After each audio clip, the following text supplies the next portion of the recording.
Richie, I know you talked a little bit about mentality after that win over Atlas and just kind of overcoming everything the group overcame, including conceding a couple of early goals. So when it comes to a knockout competition like this, how important is mentality just in terms of trying to overcome whatever obstacles kind of come your way in a knockout round match? Well, yeah, I think they showed a great mentality, especially going down 2-0. Maybe the mentality wasn't right from the beginning, but yeah, we didn't come out very very well the first 20 minutes or so, 25 minutes. But they hung in there, and that says a lot about the group. They knew that we were at home, that we could still get at least two goals back, and potentially a third to win the game. So they kept at it. They kept doing what we asked them. They were playing hard. We made a couple tweaks in terms of our formation. And we brought Gustavo more inside next to Giacomo, which ended up he scoring a goal and then we got the penalty, and he looked much better in there. So I just think it's great. The players that came off the bench did a great job for us. So the whole group, and you could just see at the end of the game, our reserves were standing, cheering on our team, and then through the penalties. So. Great by the team, and we need that next game. We're playing very good teams and very good competition, and it's not going to be never easy. So. Yeah, throughout this whole tournament, it's going to be quick turnarounds. I know you said guys kind of got whacked a little bit against Atlas. How have guys just kind of come through the last few days? Yeah, guys are recovering. Unfortunately, Brandon, as we all know, did his ACL, which is really unfortunate, and it's going to be tough to replace Brandon, but that's why we have the depth that we have on our team. And I thought the other night when Dewan went to the right and Ryan came in, he did a good job. So that's going to hurt our team, and but just next man up. And then Carlos and Gustavo, and they're recovering, and we're hoping they're going to be fine tomorrow for the game. But again, that's part of the game, and it's intense, it's competitive. Everybody wants to win, and we just have to make sure we match their intensity, and we can be a little bit more physical and aggressive also at times. And now you come up against another Liga MX team that hasn't conceded in the last couple of games. So just what have you been able to see from Querétaro and the chance you've had to see to look at some of their film? Yeah, I mean they played like a 4-4-2 with two forwards. Like you said, they have won the games 1-0. So they're not, I wouldn't say they're creating a lot, but they're taking their opportunities, and they play very well defensively. Tough to break down, as you see. They have a good goalkeeper. So, again, another opponent that's not going to be easy to play against, just like Atlas was. So we have to be ready. We feel like we prepared the team ready to go for tomorrow, and we're looking forward to the game. Okay, and we'll go now over to Zoom. John Lupo, go ahead. Coach, you mentioned that they play with two forwards up front. They seem like they're a very intelligent team. They're a very balanced team. As you said, they don't score a lot, but they're very, very good defensively, as evidenced by not giving up any goals in their last couple of matches. Do you feel like when a team is that tactically sound defensively, maybe spreading them out, creating gaps in the defense, being smart with the ball, maybe playing Gustavo closer to Giacomo, as you said, just to give yourself more opportunities, be strong on the ball, and also maybe send a message early on, whether it's a shot or just a hard but clean tackle? Do you feel like those will be some of the keys in order to be able to get the result that you want? Yeah, for sure. If they're going to be in a mid block or going to be dropped off, it's very important, like you said, to use the width to make sure we get some players forward, not just having the lone number 9 by himself. And that could also be accomplished through our midfielders and obviously our outside backs getting forward. So yeah, that's very important. And in terms of the competitiveness or how aggressive each team is like, yeah, you want to play hard, you want to play within the rules of the game. We're not saying we want to go around kicking people, but yeah, we have to show up and compete. And listen, Atlas was a very organized team, very good defensively too. It wasn't easy to break down.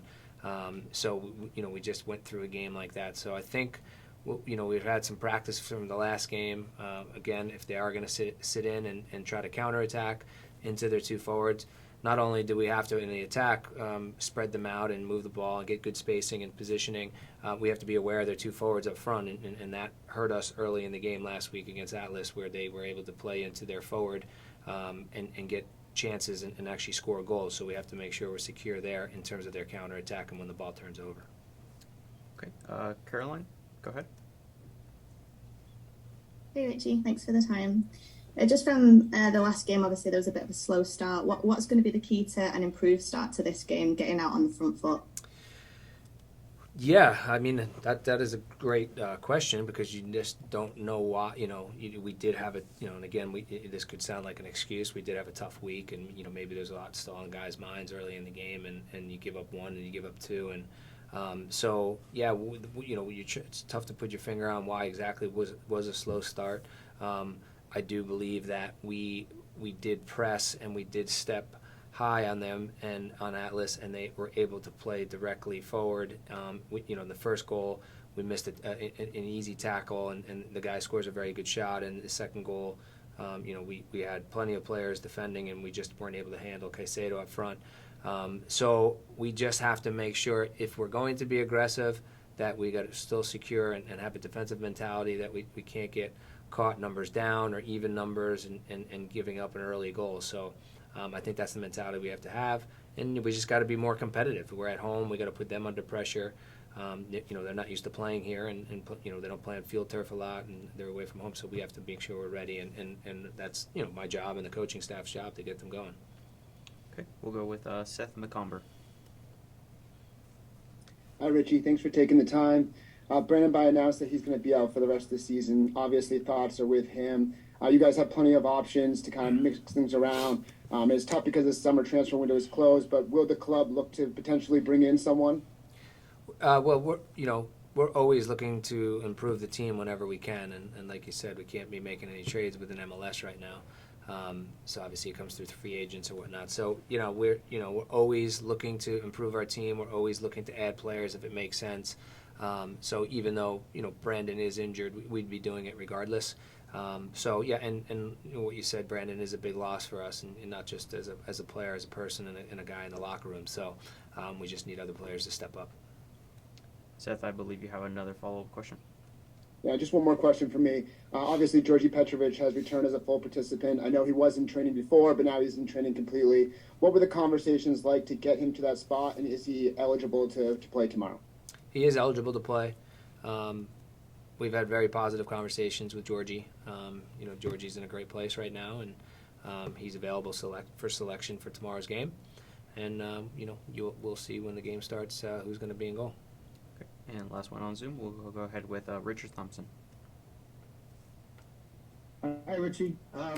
Since January, Dewan Jones has had a lot of international experience with the U.S. national team, and now here in Liga against these wonderful Mexican teams. And have you noticed the benefits of this experience for Dewan? Is it helping him grow as a player? For sure. Yeah, definitely. Obviously I played international soccer myself, and you can just see the difference when the first time you play for the national team and going into camps, and after getting cap after cap, your development and your improvement in the game, and obviously at that level the game is so much faster, and I think it's really helped Dewan move forward, mature more as a player, continue to develop as a player, and I thought he did really well when he went in for the Gold Cup. So hopefully he'll continue to go with the national team, and it's just going to make him a better player. Great. And with that, we'll go ahead and conclude today's press conference. Thank you so much, Richie. Thanks, guys. Thank you. Thank you.